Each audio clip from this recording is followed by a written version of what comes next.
C'est comme là, on tombe dans le juicy, là. Tu sais? À qui? Dans, dans le juicy, ça veut dire le bon filon. OK.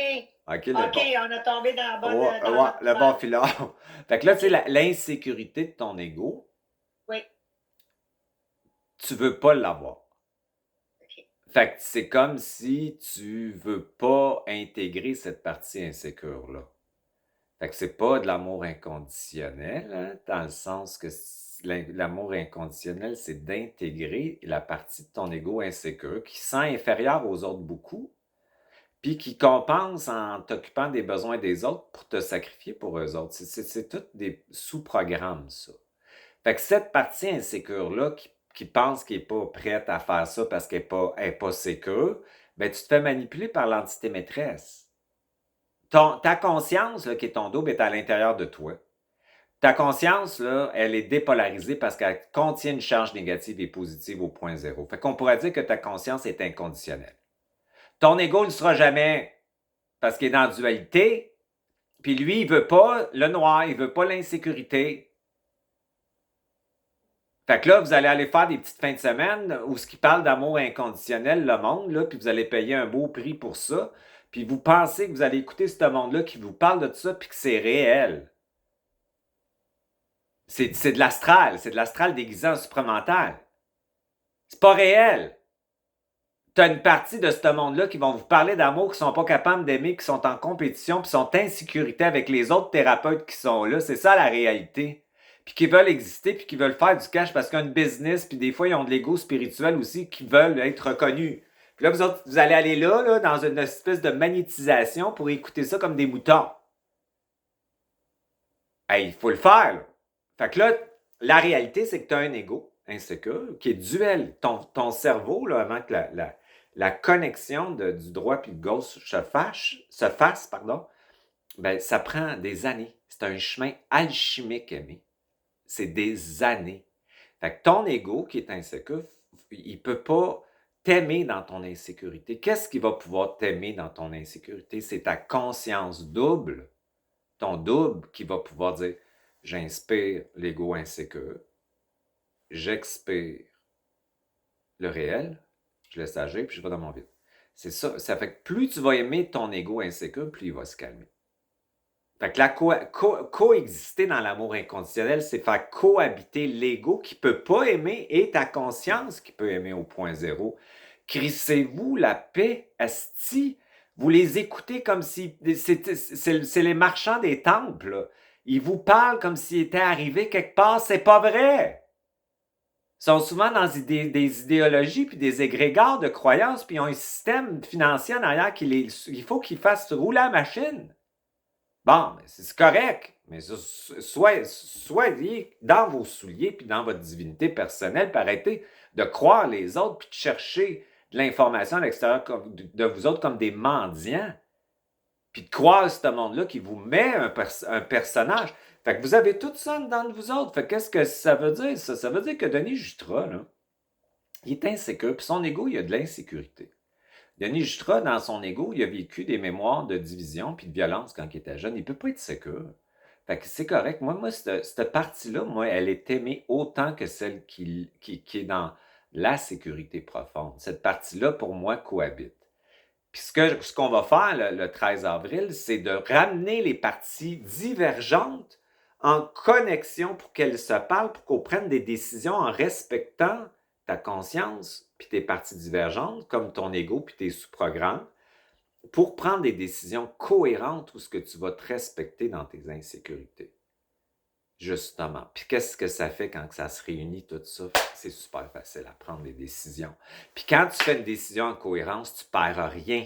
Tu viens d'ouvrir 10 nouvelles portes à quelque chose de nouveau. Puis ça, c'est intéressant. Fait que, tu sais, ton amour inconditionnel, ben, il faut que tu aimes autant ton ego insécure. Toi, tu veux l'arranger. Il faut que tu apprennes par la main.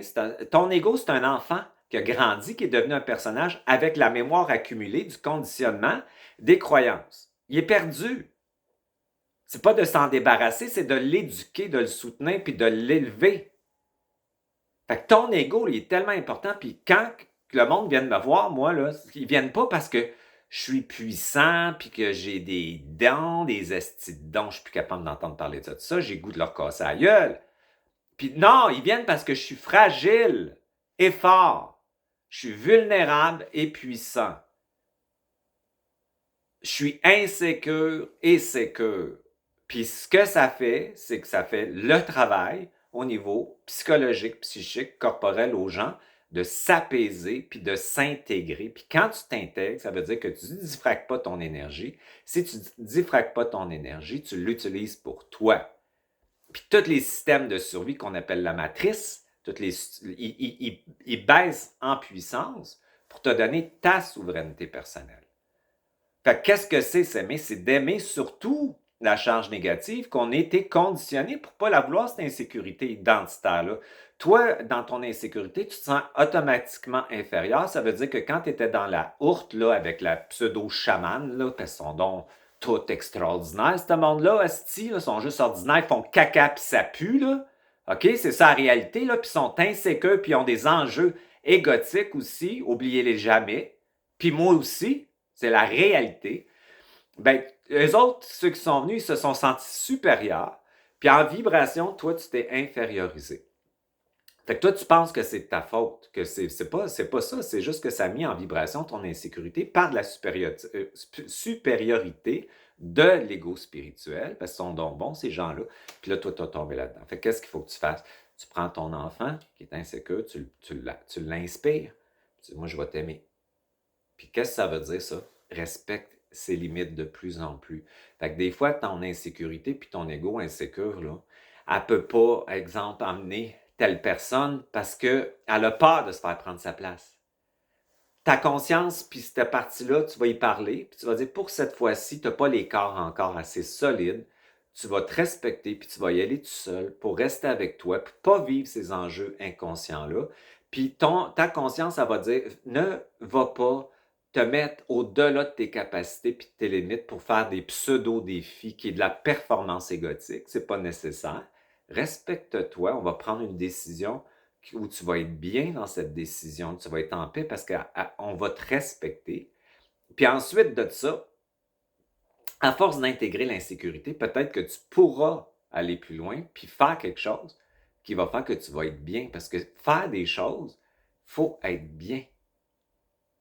Fait que moi, j'ai la même chose que toi. Moi, j'ai un ego qui est insécure. Puis quand j'étais invité à un truc là, de collectif, mon ego, il ne voulait pas y aller. Parce qu'il savait que c'était pas cohérent. Il savait qu'il y avait toutes sortes d'énergies là-dedans. C'était pas juste de l'amour et de la conscience là-dedans. Il y avait de la compétition égotique. Il y avait des petits gourous qui parlent comme s'il était arrivé quelque part. Moi, mon ego était insécure. Fait qu'est-ce que j'ai fait? J'ai ramené mes parties convergentes avec ma conscience. Ils m'ont dit, t'es pas prête à ça. Tes corps sont pas assez solides. T'es trop sensible. C'est trop long un week-end. On va faire ça. Puis moi, j'étais en paix avec ça. Puis cette partie-là, moi, je l'aime. Je ne veux pas la réparer.